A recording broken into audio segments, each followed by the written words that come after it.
Amperge Convida, com Heloísa Carpena. Amperge Convida é um programa sobre o Ministério Público do Rio de Janeiro, suas histórias e seus personagens, e é destinado não apenas àqueles diretamente envolvidos com a instituição, promotores, procuradores e servidores, mas a toda a sociedade que ele representa.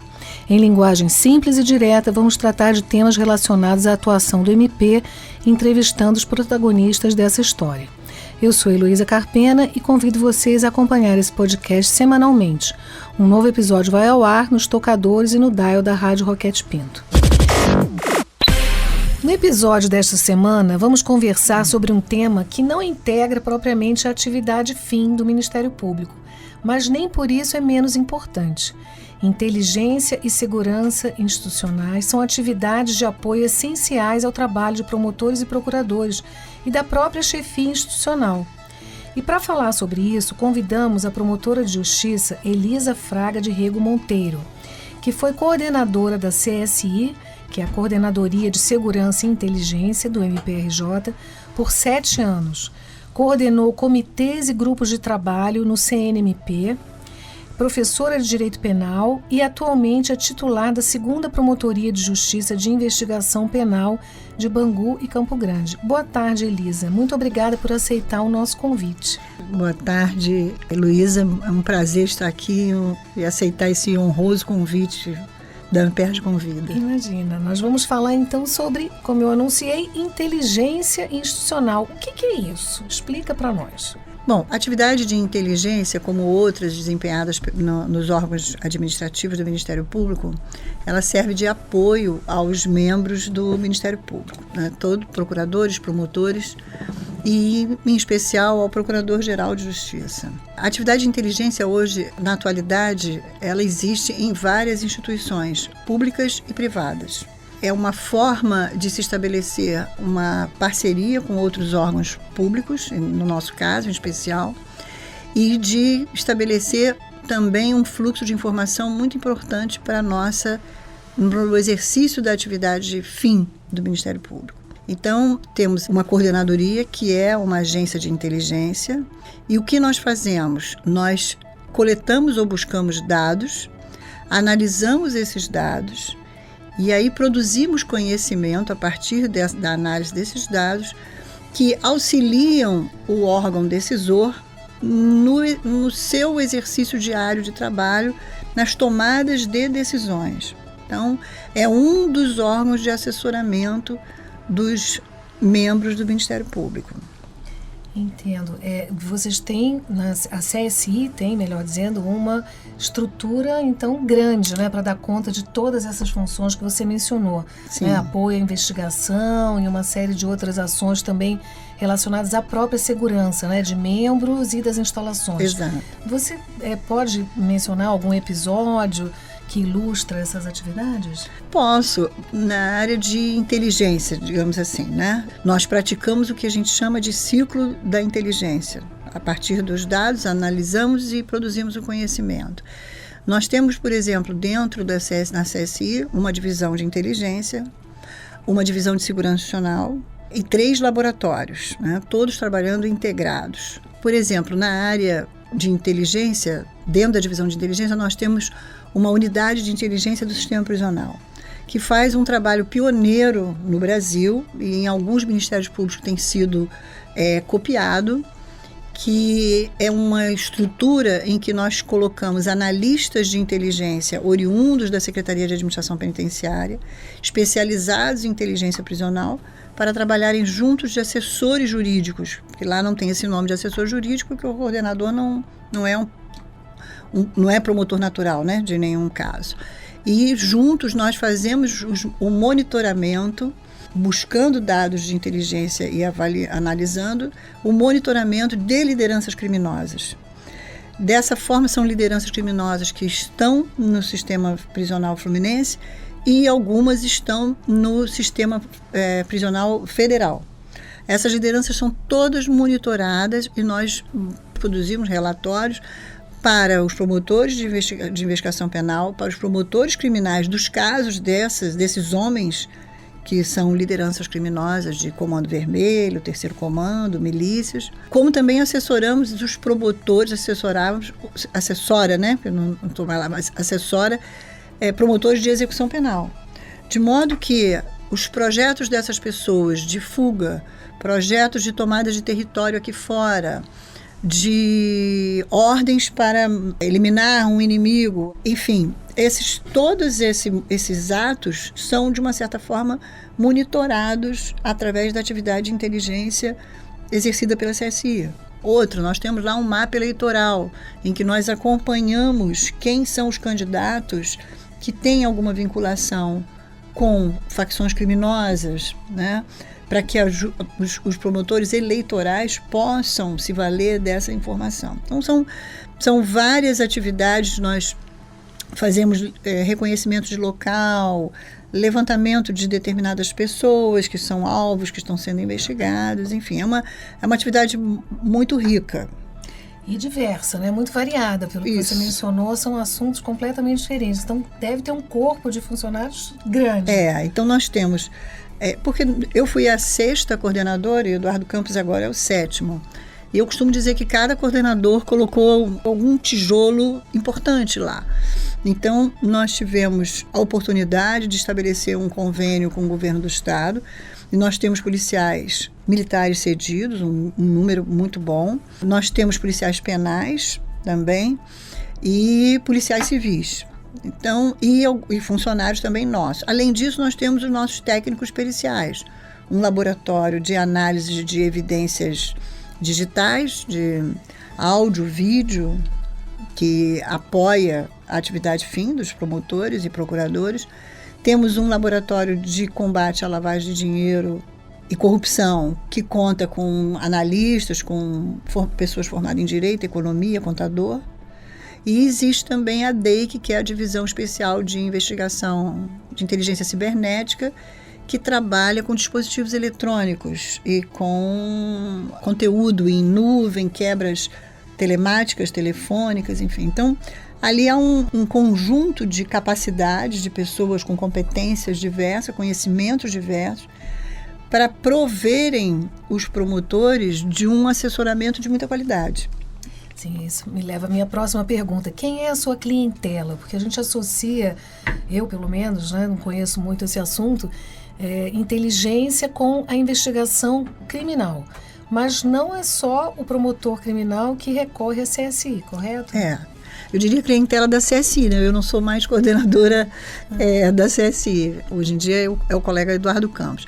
A clientela maior, lá a CSI tanto atende promotores com procuradores e de várias áreas. Nós atendemos até o promotor da infância, da família, quando precisa, mas basicamente trabalhamos muito com tutela coletiva, com promotores de execução penal, promotores de investigação penal, promotores da área criminal, das várias criminais, e com os grupos, né? Com GAECO e tal, com esses GAECOs, GTTs, forças-tarefas, muito. Mas a área criminal e a área de tutela coletiva são que demandam mais da CSI, né?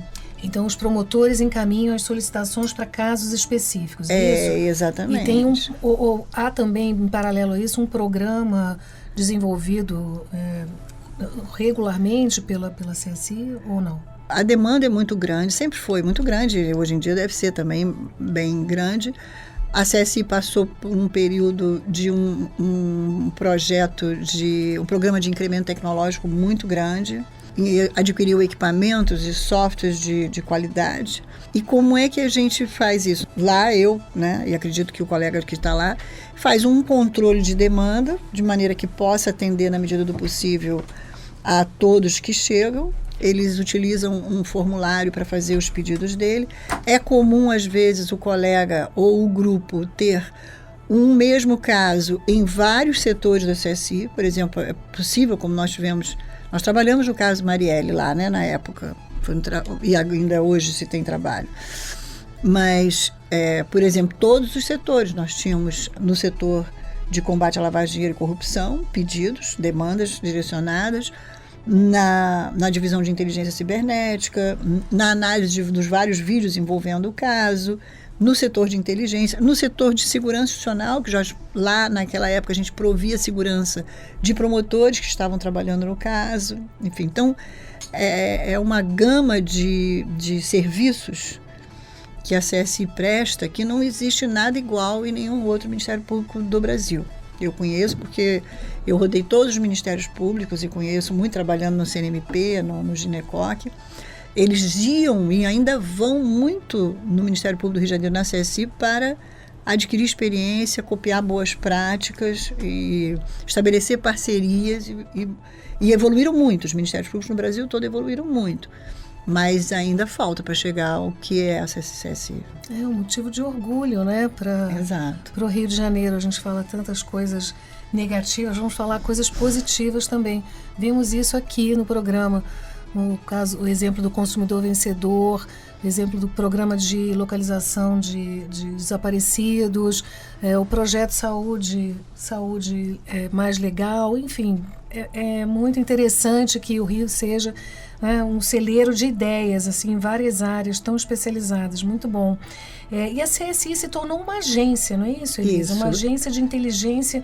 Em 2005, você foi sua segunda coordenadora. Me conta isso. Não, eu fui a sexta coordenadora da CSI. A segunda mulher coordenadora. A Mônica de Piero foi a primeira. Porque isso é uma construção de 3 décadas, né? Ou mais, porque não tinha o nome de CSI, depois passou a ter o nome de Coordenadoria de Segurança e Inteligência. Eu fui a sexta coordenadora. E em 2005, quando o coordenador era o Paulo Wunder, nosso colega, hoje desembargador, o Ministério Público foi admitido como agência de inteligência do Sistema de Inteligência de Segurança Pública do Estado do Rio de Janeiro, o SISPERJ. Então, eu sempre que falava sobre a CSI, eu dizia que isso foi um passo muito importante para o Ministério Público, porque nos colocou num fórum de trabalho de integração com forças de segurança pública, né? Que há sempre uma dificuldade, às vezes, do Ministério Público de estar nesses locais, né? E é preciso estar. Então, ali nós estamos sentados com a Polícia Federal, com a Polícia Civil, Polícia Militar, com outras agências de inteligência, muitas vezes a presença a Secretaria de Administração Penitenciária. Nos eventos que reúnem as agências de inteligência, nós interagimos com a Marinha, Exército, Aeronáutica. Logicamente, eles não fazem parte do SISPERJ, mas isso é uma porta que se abre para nós interagirmos com essas outras agências. E de modo que nós participamos, de uma certa forma, das discussões importantes para a segurança pública, temos acesso a algumas bases de dados, abrimos algumas bases de dados nossos também para os parceiros, e é um ganho muito grande para nós. Nos permite obtermos informações desses outros órgãos públicos que em outras situações, sem sermos agentes de inteligência, não teríamos acesso. Você mencionou esse fluxo de informações. Exato. Né? Isso é muito importante. Deu voz ao Ministério Público. Isso, né? Exatamente. Entendi. Eu queria continuar falando disso, aproveitando um pouco da sua experiência no CNMP, o Conselho Nacional do Ministério Público, onde você coordenou, como eu disse na apresentação, né, comitês, grupos de trabalho, enfim, levando essa experiência do desenvolvimento que já existia aqui no Rio de Janeiro. Já foi mencionado em algum momento que há uma doutrina de inteligência, né, que está sendo elaborada para todos os ministérios públicos. Fala um pouco sobre isso.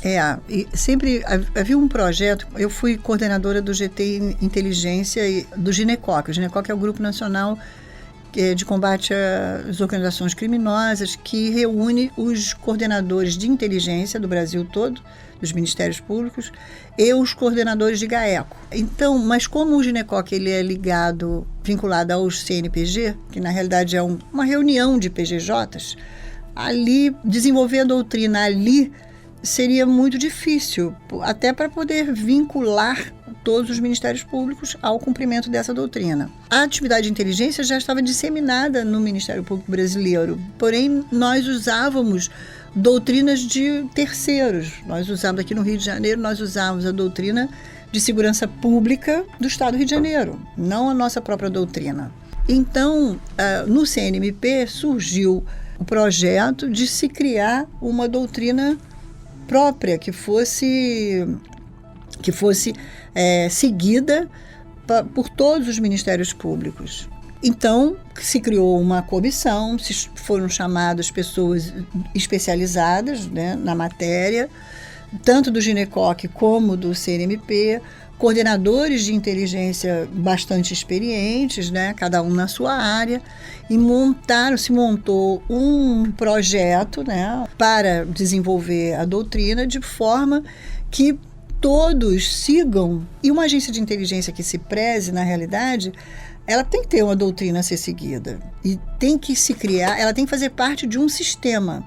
Nós, isoladamente, fazemos parte do sistema estadual que existe, mas agora os ministérios públicos, todos irão seguir a doutrina de inteligência, né, oriunda do trabalho CNMP, e vão também criar um sistema de inteligência, porque não adianta você ter as agências de inteligência isoladas, elas precisam criar um sistema e ainda ter uma agência central, porque todo sistema de inteligência você tem um órgão central que determina regras, organiza, entendeu? Então, ainda se está numa discussão de como vai funcionar esse órgão central.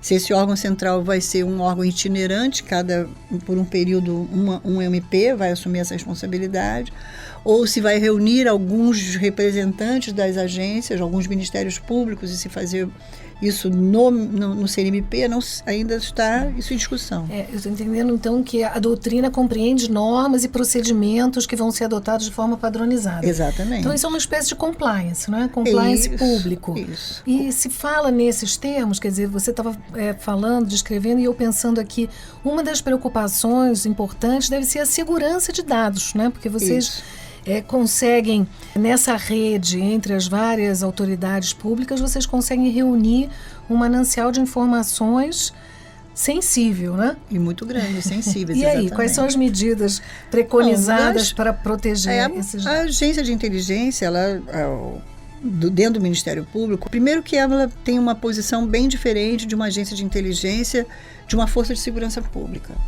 Certas coisas não são dadas ao Ministério Público fazer, porque nós somos fiscais da lei, lá na frente aquele material pode ser usado num inquérito, numa ação penal, enfim, numa ação civil pública.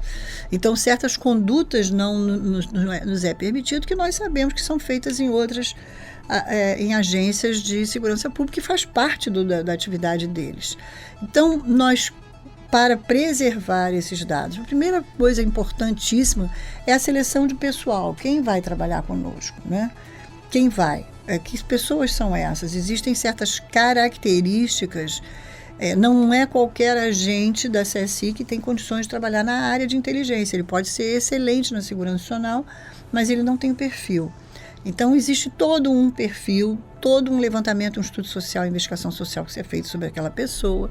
São mais de 300, né? Segundo são, mas divididos ali entre o laboratório, o GAP, né? Porque, na realidade, o GAP é subordinado à CSI, né? São ligados à CSI. O fato de o Ministério Público do Rio de Janeiro ter GAPs espalhados pelo Estado traz uma capilaridade que muitos ministérios públicos não têm, porque, na realidade, cada GAP funciona como um pequeno núcleo de inteligência, né? Em Barra do Piraí ou em Cabo Frio. É GAP, porque grupo de apoio aos promotores. Reúnem alguns policiais, estão vinculados a uma região, trabalham numa determinada região. Existe um chefe que os GAP, e ali funciona também como um braço, é um braço da CSI, faz parte da CSI, é um pequeno núcleo de inteligência ali, de busca, coleta de dados, enfim, ali eles dão assessoramento direto aos promotores, mas também interagem com a CSI, com o núcleo central da CSI. Então, a seleção de pessoal, o uso de senha nos arquivos, o uso de criptografia, a forma como armazena, porque hoje em dia tudo é digital, né? Tudo é armazenamento digital. Mas, se precisar de algum material, algum dispositivo, guardar, sala-cofre, uma série de providências que devem ser tomadas, usar marca d'água em documentos, se tiver que mandar algum documento, enfim, classificar o documento corretamente, o que é reservado, o que não é, explicar para os promotores quais são os documentos que eles podem juntar nos procedimentos, processos e quais que não podem. Enfim, então isso tudo faz parte de um sistema de segurança que deve ser adotado pela agência de inteligência. Na CSI existe o setor de contra-inteligência, que é também responsável por isso. Tanto a contra-inteligência, tanto ela tem a função de antever situações ameaçadoras aos ativos do Ministério Público. Pessoas e instalações. Pessoas, instalações, objetos, informações, né? Sistemas informatizados, tudo isso que forma o ativo do Ministério Público, ele tem que ser protegido, preservado. Isso já aconteceu? Uma ameaça concreta? A pessoas, não, sim, pessoas infiltração, tentativas de obter o que seriam provas, estariam sendo trabalhadas dentro dos laboratórios, enfim. Hackeamentos, então. O Ministério Público ele não é tão vítima de hackeamento como outras instituições, né? Como tribunais de justiça, enfim. Mas já aconteceram tentativas, mas nesse aspecto, quer dizer, pelo menos a CSI nunca teve esse tipo de problema. Mas, e de vez em quando, temos que fazer uma seleção, né? Eu fazia, e acredito que seja feito até hoje. Tirar certas pessoas de um setor ou outro, certos contatos as pessoas não podem ter aqui fora. Você diz os funcionários. Os funcionários, exatamente. Eles têm que se preservar bastante, porque é natural que eles haja uma constante tentativa de cooptação, né? De infiltração.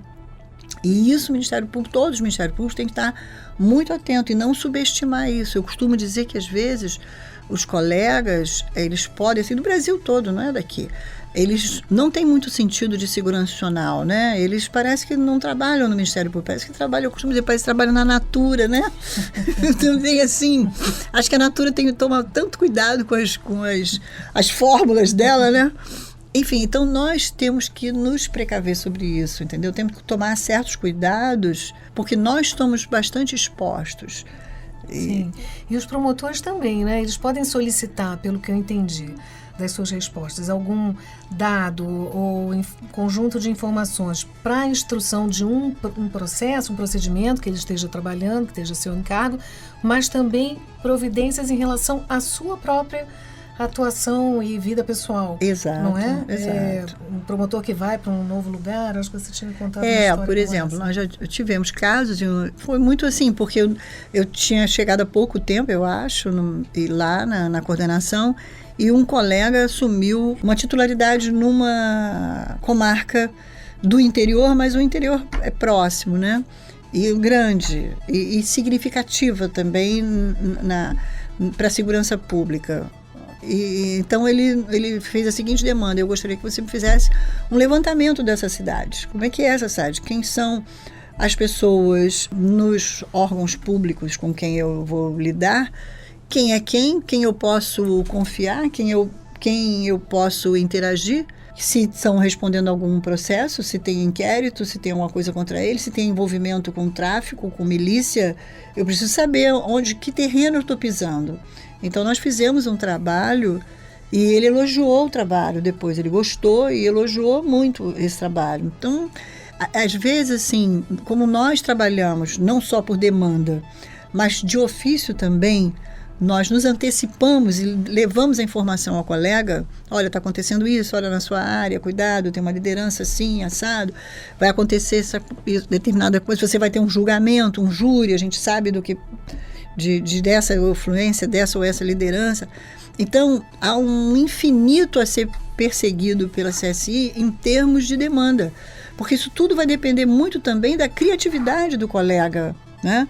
Do que ele gostaria de fazer em termos de investigação na tutela coletiva ou na investigação criminal. Então, nós às vezes recebemos pedidos inusitados, criativos e úteis demais, né? E que se torna uma novidade. E outros replicam também. Então, não há um grupo fechado de itens que a CSI é capaz de fazer.